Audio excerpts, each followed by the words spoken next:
এই বাড়ি ফিরলাম বুঝলে, এখন বাজে প্রায় 8টা 10। চলেই এসেছি অনেকক্ষণ আগে, কারণ তোমরা সবাই জানো যে আমি কোথায় গিয়েছিলাম, তাই এই ভিডিওতে নাইব আমি ডিসকাস করে বললাম। অনেকে দেখছি আমি মমতা বন্দ্যোপাধ্যায়ের নামে পুজো দিচ্ছি বলে, হ্যাঁ আজকে নতুন নয়, আমি অনেক দিন আগে থেকেই দিই।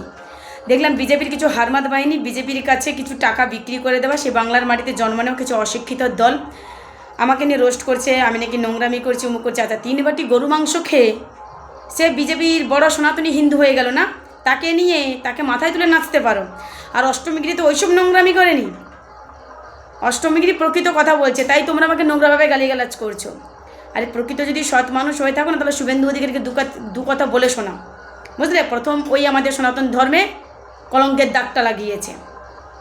আর একটা কথা বলি, অনেকক্ষণ আগেই বাড়ি চলে এসেছি, কি করব বলো?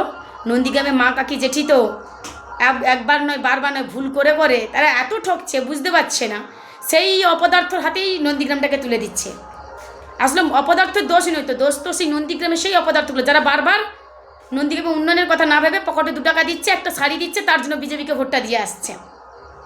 বুঝলে, নৌকাটা ধরার জন্য আধা ঘন্টা দাঁড়িয়েছিলাম ওই পাশে, শুধু নৌকাটার জন্য। এরকম হাজার হাজার মানুষ না কষ্ট পাচ্ছে আমাদের নন্দীগ্রামে, বুঝবে না?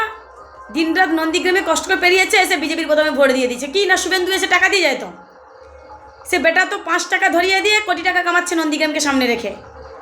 এই 26-এ যদি পরিবর্তন করো ভালো, মা কাকে ছেড়ে দিয়ে বলছেন মানে এই 26-এ যদি পরিবর্তন করো ভালো, নাহলে গত 100 বছরও নন্দীগ্রামে হলদিনদী ব্রিজ হবে না, যদি ভুল করে বিজেপিকে ভোটটা দাও। মিলিয়ে নিও আমার কথা।